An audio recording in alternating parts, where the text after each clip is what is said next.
भगवान का कच्छप अवतार, भगवान का धन्वंतरी अवतार और भगवान के द्वारा अमृत कलश लेकर के आना, लक्ष्मी जी का समुद्र मंथन से अवतरण, शुरभी गाय का समुद्र मंथन से अवतरण।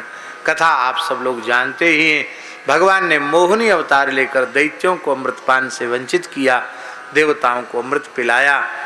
सूर्य चंद्र के शिकायत करने पर राहु का सिर छेद कर दिया। देवासुर संग्राम हुआ, देवताओं की विजय हुई, दैत्यों की पराजय हुई। ब्राह्मणों की कृपा से नवजीवन प्राप्त हुआ श्री बलि को, और बलि ने पुनः यज्ञ करके शक्ति प्राप्त कर ली, देवलोक पर अधिकार कर लिया। और उसी समय देव माता अदिति ने कश्यप जी को सेवा से संतुष्ट करके उनसे पयोव्रत का उपदेश प्राप्त किया। फाल्गुन शुक्ल प्रतिपदा से द्वादशी पर्यंत पयोव्रत किया और भगवान ने पुत्र रूप में अवतरित होने का आश्वासन दिया। भाद्र शुक्ल द्वादशी तिथि को, जिसको विजया द्वादशी कहते, श्रवण द्वादशी कहते हैं, उस द्वादशी को वामन द्वादशी, श्रवण द्वादशी, विजया द्वादशी, उस द्वादशी को भगवान ने कश्यप के घर में अदिति माता के गर्भ से अवतार ग्रहण किया है। एक भगवान वामन की प्रादुर्भाव भूमि कहाँ है जानते हैं? बिहार में। बिहार में भी कहाँ? बक्सर में। बक्सर में वामनेश्वर महादेव हैं, वहाँ वामन भगवान का प्राकट्य हुआ। धर्म सम्राट पूज्यपाद स्वामी श्री करपात्री जी महाराज शास्त्रीय प्रमाण के अनुसार वामन अवतार की भूमि बक्सर को ही मानते थे, और पूज्यपाद श्री डोंगरे जी महाराज भी वामन भगवान के अवतार की भूमि वहाँ मानकर जब कभी उस क्षेत्र से निकलते थे तो वामनेश्वर का पूजन करके निकलते। हम भी जाते हैं तो प्रयास हमारा रहता कि एक दिन पूजन वामनेश्वर का अवश्य करें, पर वामनेश्वर भगवान इस समय जेल में है। बोलो वृंदावन बिहारी। क्यों? अंग्रेजों के जमाने की ही जेल है वो, और जेल की सीमा के भीतर ही वो स्थल है। तो हम लोगों के लिए तो अनुमति मिल जाती है वहाँ जाने की, और वहाँ भगवान का पूजन कर लेते हैं। जेल की सीमा के भीतर है भगवान शिव का वह प्राचीन स्थान, वहीं वामन भगवान की प्रादुर्भाव भूमि है। बोलो भक्तवत्सल भगवान की जय। वामन भगवान बलि की यज्ञशाला में गए। कहाँ गए? कहाँ बक्सर है, कहाँ भड़ूच है। भड़ूच जानते कहाँ है? अरे यही है भृगुकच्छ। इसका नाम क्या है? भृगुकच्छ। ये भृगु जी की तपस्थली है। कल ही ताजी ताजी बात हम सुना रहे हैं आपको। कल मत्स्य पुराण के पारायण में ये बात आई कि भगवान शिव नर्मदा के तट पर विचरण कर रहे थे। तो जब भृगुकच्छ क्षेत्र में शंकर जी पहुंचे तो पार्वती जी ने पूछा कि भगवान ये बामी जानते ना, बल्मीक जिसको कहते, ये बामी यहाँ इकट्ठी है, मिट्टी का ढेर इतना ऊंचा, और इसमें से धू धू करके धुआं उठ रहा है, ये क्या चीज है? उन्होंने कहा ये भृगु जी महाराज हैं, दिव्य 1,000 वर्षों से कठोर तप कर रहे हैं। किस लिए? बोले मेरे दर्शन के लिए, मुझसे वरदान प्राप्त करने के लिए। पार्वती जी ने कहा कि आप बड़े निष्ठुर हो,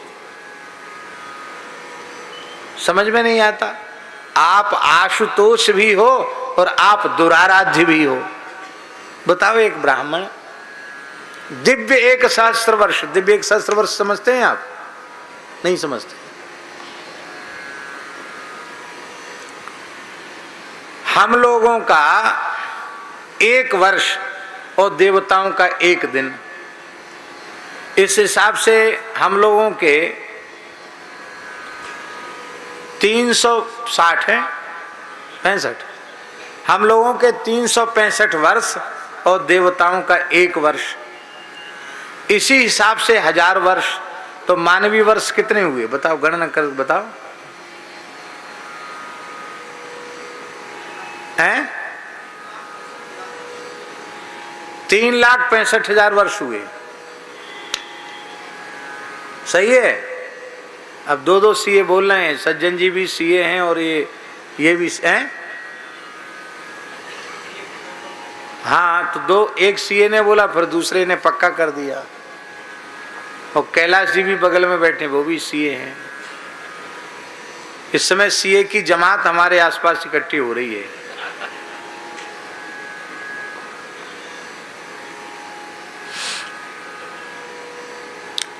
इन सीए जो होते हैं ना, इनमें बड़ी ताकत होती है।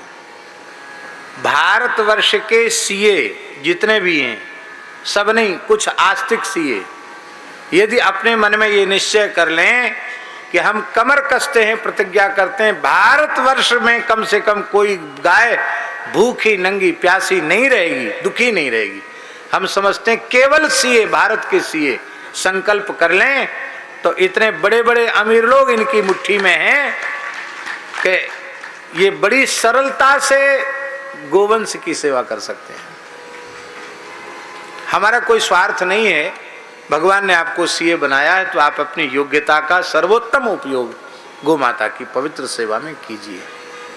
तो कितने बताया था आपने? 3 लाख 3,65,000 वर्ष तक भृगु जी ने तपस्या की,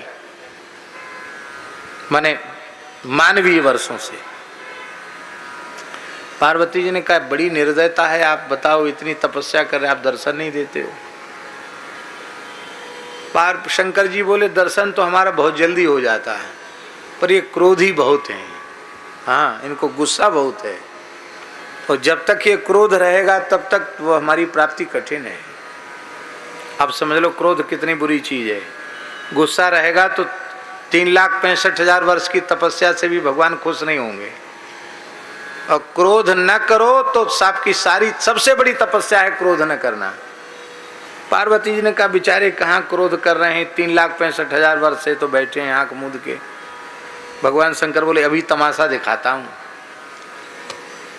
तो शंकर जी ने धर्म का स्मरण किया, धर्म वृषभ रूप में आए, बोले थोड़ा तमाशा दिखाओ।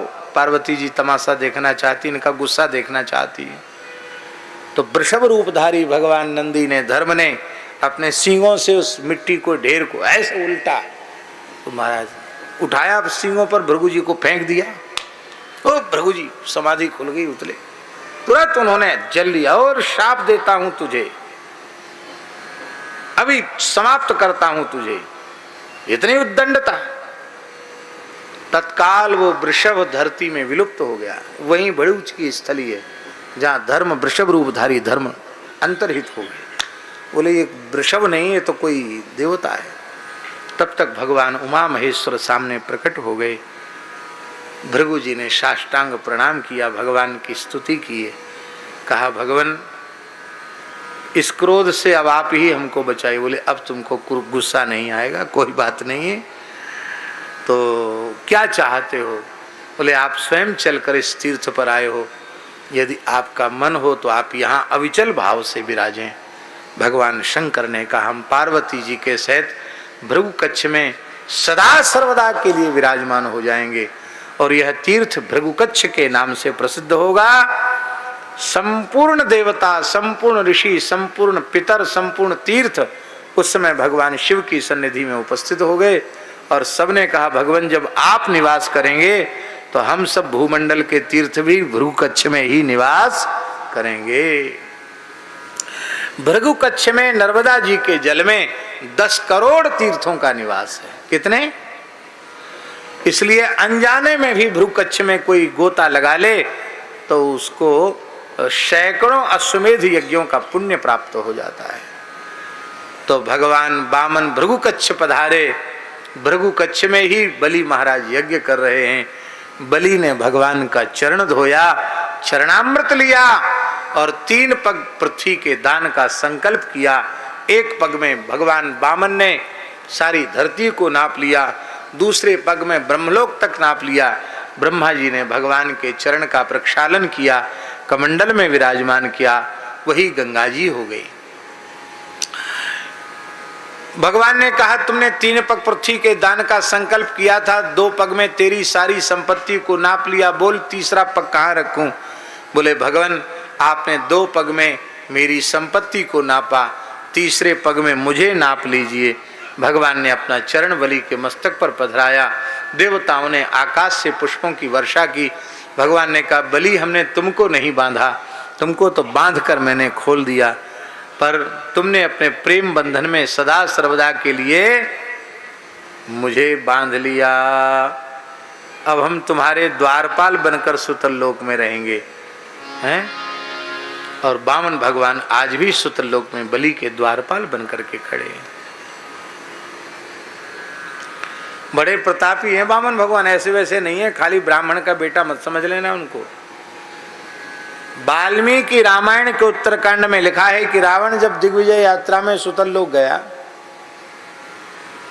तो वामन भगवान को देखकर हंसने लगे। वो भीतर घुसना चाहता था, वामन भगवान मैं किस लिए खड़ा हूं?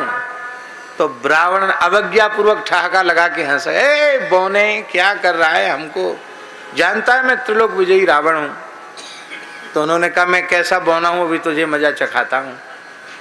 तो वामन भगवान ने अपने बायां पैर का अंगूठा उछाला तो अंगूठा उसकी खोपड़ी में लगा। किसके? रावण के। 10,000 योजन दूर गिरा। कितनी दूर गिरा? 10,000 योजन माने 40,000 कोस, माने 1,20,000 किलोमीटर दूर जाकर गिरा। लौट के फिर नहीं आया सुतल लोक में। अरे बोले इतना छोटा सा बालक बड़ा खतरनाक है, उसके बाएं पैर में इतनी ताकत है। ये बात मंदोदरी ने भी याद दिलाई है रावण को कि जिनके अंगूठे के स्पर्श से तुम 10,000 योजन गिरे थे, जाके होश में नहीं आए थे, कितने घंटे तक पड़े रहते ऐसे ही सुसाते हुए। ये तो ब्रह्मा जी की दया हो गई, तुमको आयु दी थी तो तुम्हारे फिर से सांस चलने लगी, जिंदे आ गए। वही भगवान श्री राम के रूप में आए हैं, अभी भी तुम चेत जाओ। रावण चेता नहीं। ऐसा अद्भुत चरित्र है। अंत में अष्टम स्कंध के अंत में सत्यव्रत महाराज के ऊपर कृपा करने के लिए भगवान ने मत्स्यावतार ग्रहण किया। बोलो मत्स्य भगवान की जय। शालिग्राम